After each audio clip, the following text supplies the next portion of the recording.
জামাত ইসলামীর উদারতা দেখে চরমোনাই নিঃসন্দেহে আক্ষেপ করছে এবং জামাত অসম্ভবকে সম্ভব করে ফেলেছে। দেওবন্দি রাজনীতিকে জামাত একটা নির্দিষ্ট ফাঁদের মধ্যে আটকে দিয়েছে। তাদের ফতোয়াবাজির লাগাম জামাত টেনে ধরতে পেরেছে। দর্শক, জামাতের সাথে জোটে থেকে আজকে মামুনুল হক কতটা উচ্চতায়। মামুনুল হক বাংলাদেশের দেওবন্দি আলেমদের মধ্যে অন্যতম শীর্ষ আলেম এবং এলমি অঙ্গনে তার যে পদচারণা, তার ধারে কাছেও চরমোনাইয়ের কেউ যেতে পারেনি কিংবা নিকট ভবিষ্যতে যেতে পারবে বলে মনে হচ্ছে না। এখন পর্যন্ত মামুনুল হক বা খেলাফত মজলিস নিয়ন্ত্রিত যতগুলো কওমি মাদ্রাসা আছে, চরমোনাই নিয়ন্ত্রিত অতগুলো কওমি মাদ্রাসা নাই। এখন পর্যন্ত মামুনুল হকরা যতজন দাওরা হাদিস তাকমিল পাশ কওমি আলেম বের করেন নার্সিং করে, চরমোনাই ততটা পারে না। তো এই জায়গায় ঠিক আছে। আবার মামুনুল হকদের দুইজন এমপি এবং সংরক্ষিত মহিলা আসনের এমপিও পেল। এখন চরমোনাই দেখুক যে জামাত কি, জামাত কতটা উদার। জামাতের সাথে সিট ভাগাভাগিতে বনে নাই এই মিথ্যা অভিযোগ দিয়ে বিএনপি দালালি করতে যে মূলত আপনারা জামাত জোট ছেড়েছেন, তা আপনারা পেয়েছেন কি? পেয়েছেন আন্ডা। আর জামাত জোটের সাথে থাকলে নিঃসন্দেহে আপনাদের যোগ্যতা না থাকলেও সংরক্ষিত মহিলা আসন দিত। বিএনপি কি দিয়েছে? বিএনপির মিত্রদের জমিয়তকে, সেই টেলিসামাত হুজুরদের কিছু তো একটা দিতে পারতো। ঠিক আছে, টেলিসামাত হুজুর জিততে পারে নাই, জমিয়ত এত বড় দল, ঐতিহ্যবাহী দল, মুক্তিযুদ্ধের পক্ষে ছিল 1971 সালে একমাত্র ইসলামী দল। ঠিক আছে, তাদেরকে একটা প্রতিমন্ত্রী দেই, দিল না। ঠিক আছে, তাদেরকে সংরক্ষিত দুই একটা মহিলা আসন দেই, দিল না। কিছুই দিল না। বাইতুল মুকাররমের খতিব বানাবে, কিচ্ছু বানাবে না, জাস্ট তাদের মাধ্যমে মিলাদ করাবে। তো বিএনপির সাথে যারা জোট করেছেন তারা তো মজা বুঝছে। আর জামাত, আপনি চিন্তা করেন, দেওবন্দি ঘরানার কাউকে জামাত সম্পূর্ণ উদারতা দেখিয়ে সংসদে নিয়ে যাচ্ছে। কোন নারীকে, দেওবন্দি ঘরানার কোন নারী অতীতে কখনো সংসদে যায়নি। This is first time. Mamunul হকের দুইজন এমপি আছেন, তো দুইজন এমপি দিয়ে সংসদে কোনো সংরক্ষিত মহিলা আসন কল্পনা করা যায় না। কিন্তু জামাত তাদেরকে দিচ্ছে। জামাতের নিজেদের ভাগেরটা তাদেরকে দিচ্ছে। চরমোনাই থাকলে পেত। চরমোনাইয়ের অনেক নারী নেত্রী আছেন, আমার দর্শক ভক্ত আছেন, তারাও এখন আক্ষেপ করছেন। ডেফিনেটলি জামাতের সাথে জোটে থাকলে তাদের একজন নারী সংসদে যেতে পারতেন এবং রাজনীতিতে একটা নতুন অধ্যায় প্রবেশ করতে পারতেন। একজন না, বেশ কয়েকজন যেতে পারতেন। কারণ জামাতের সাথে জোটে থাকলে 8-10টা সিট হয়তো চরমোনাই পেত, দ্যাট উড বি পসিবল। তো সেখানে 5জন 4জন জামাতের এমপি, চরমোনাইয়ের নারী এমপি 3জন 4জন 5জন, অসম্ভব ছিল না।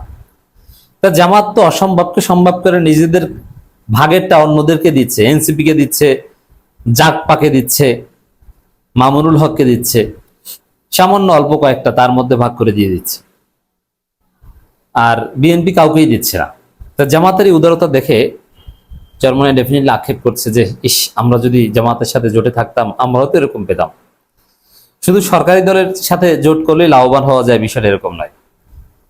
বরং বিরোধী দলের সাথে জোট করলে আরো বেশি লাভবান হওয়া যায়, যদি বিরোধী দল আদর্শিক হয়, ভালো হয়। যেমন ভিপি নুরদের কিছু দিল না কোন শরিককে। বিএনপি তাদের সংরক্ষিত মহিলা আসন একটাও কোন শরিককে দিল না, 36টার একটাও দিল না। সবগুলো বিএনপি নিজেরা। আওয়ামী লীগকে দিয়েছে, কিন্তু বিএনপির সাথে যারা জোটে আছে তাদের কাউকে দিল না। কিন্তু জামাত তাদের শরিক জাকপাকে দিয়েছে, এনসিপি কে দিয়েছে অতিরিক্ত, এবং মামুনুল হকের দল খেলাফত মজলিসকেও দিয়েছে। এটা অসাধারণ, এটা একটা ইতিহাস সৃষ্টি। জুলাই যোদ্ধাকে দিয়েছে, জুলাই শহীদের মাকে দিয়েছে, যিনি স্বাভাবিকভাবে এমপি হওয়ার কোনো সম্ভাবনা ছিল না, কিন্তু তার সন্তান শহীদ হয়েছে, শিশু সন্তান জুলাইতে শহীদ হয়েছে, জামাত তাকে সংসদে পাঠাচ্ছে। অসাধারণ, এটা একটা ইতিহাস সৃষ্টি। এটাকেই বলে অসম্ভবকে সম্ভব করা। জামাত ডিড দ্যাট। তো চরমোনাই কতটা মূল্যায়ন পেত জামাতের সাথে থাকলে একটু চিন্তা করেন। দর্শক, সংরক্ষিত নারী আসনে জামাত জোটের যারা প্রার্থী হয়েছে তাদের তালিকা প্রকাশ করা হয়েছে এবং সাধারণত কারো ব্যক্তিগত যদি কোনো দুর্বলতা মিন্স আইনি কোনো বাধা না থাকে, তাহলে যে তালিকা দেওয়া হয়েছে এরা সবাই এমপি হবে। তবে এনসিপির যে নেত্রী ডাক্তার মাহমুদা মিতু বাদে আরেকজন, তিনি একসময় সরকারি চাকরি করতেন, কৃষি ব্যাংকে চাকরি করতেন। তো সরকারি চাকরির পর 3 বছর পার হতে হয় ইলেকশন করতে হলে বা এমপি হতে হলে। তার চাকরি ছাড়া 3 বছর পার হয়নি, যদিও নানান জনের নানান ব্যাখ্যা দিচ্ছেন যে কোনো সমস্যা নাই, কিন্তু বাস্তব ব্যাখ্যা হচ্ছে সমস্যা আছে। তা নির্বাচন কমিশনে তারটা আটকে যেতে পারে। এক্ষেত্রে বিকল্প কি? জামাত ডেফিনেটলি বিকল্প রেখেছে। মনিরা শারমিন সম্ভবত এমপি হতে পারবেন না। তবে হ্যাঁ, এটা নির্বাচন কমিশনের সিদ্ধান্ত। তার আইনের কোনো ভিন্ন ব্যাখ্যা যদি দেয় যে কৃষি ব্যাংক এক্ষেত্রে এটা প্রযোজ্য না, ব্যাংকিং সেক্টর প্রযোজ্য, এরকম নানান ব্যাখ্যা দিতে পারে। ত্রয়োদশ জাতীয় সংসদে সংরক্ষিত নারী আসনের জন্য জামাত ইসলামী নেতৃত্বাধীন 11 দলীয় নির্বাচন ঐক্য থেকে 13 জনকে মনোনয়ন দেওয়া হয়েছে। এতে 8 জন জামাতের মহিলা বিভাগের নেত্রী, একজন জুলাই শহীদের মা। দেখছেন, এই 13টার মধ্যে চাইলে 13টাই জামাত নিতে পারত, একটা এনসিপিকে ধরাই দিলেই হতো, কিন্তু না, জামাত মাত্র 8টা নিয়েছে। তার মধ্যে আবার জুলাই শহীদের মা, তাকে দিয়েছে। তো এইভাবে বিএনপি জুলাই শহীদের কাকে কি দিয়েছে? জুলাই শহীদ পরিবারকে বিএনপি কি মূল্যায়ন করেছে? বরং বিএনপি ভাড়ায় খাটায়। জুলাই আহত এরকম কাউকে কাউকে ধরে সংসদে নিয়ে এনসিপি জামাতকে গালাগালি করায়, ভাড়ায় খাটায়, অথচ কাজের কাজ মূল্যায়ন কোথাও করেনি। এ সালমের লোককে বানাচ্ছে, বিদেশ থেকে এসে হঠাৎ করে উড়ে এসে জুড়ে বসে এমপি হচ্ছে, মন্ত্রী হচ্ছে, কিন্তু জুলাই শহীদ পরিবারের কাউকে কোনো মূল্যায়ন করেনি। বরং জুলাই শহীদ পরিবারের এক ছেলে মীর স্নিগ্ধর ভাই মুগ্ধ, বা মুগ্ধর ভাই স্নিগ্ধ, যে কোনো একজন যিনি জীবিত আছেন, সে যে পানি বিতরণ করতে যে খুলনায় যে শহীদ হয়েছেন, সেই মুগ্ধর ভাই স্নিগ্ধ বিএনপিতে যোগদান করেছেন। সবাই ভেবেছিল যে তাকে ঢাকা 18 বা যে কোনো একটা আসনে নমিনেশন দেওয়া হবে, কিন্তু তাকে নমিনেশন দেওয়া হয়নি। এখন তিনি বিএনপির রাজনীতিতে দৃশ্যপটেই নেই, হারিয়ে গেছে। তো দর্শক,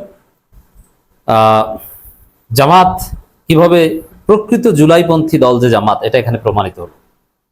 এনসিপির মধ্যে ভেজাল আছে, তারা জুলাইকে বিক্রি করেছে, জুলাইয়ের নামে চাঁদাবাজি করেছে, জুলাইয়ের নামে নিয়োগ বাণিজ্য থেকে শুরু করে বদলি বাণিজ্য করেছে, অভিযোগ আছে। এটা একদম অসত্য নয়, সুযোগ সুবিধা নিয়েছে। একমাত্র জামাত ইসলামী এই জুলাইকে ধারণ করছে এবং জুলাইকে দিয়েছে। জুলাই সমস্ত শহীদ পরিবার এবং আহতদের কাছে জামাত রিজ করেছে, মোটা অঙ্কের টাকা দিয়েছে, এখন আবার তাদেরকে এমপিও বানাচ্ছে নিজেদের ভাগ দিয়ে। আল্লাহ রাব্বুল আলামিন জামাতের এই সততার কারণে জামাতকে বাংলাদেশের রাষ্ট্র ক্ষমতা দান করুক, আমি সেই দোয়া করছি।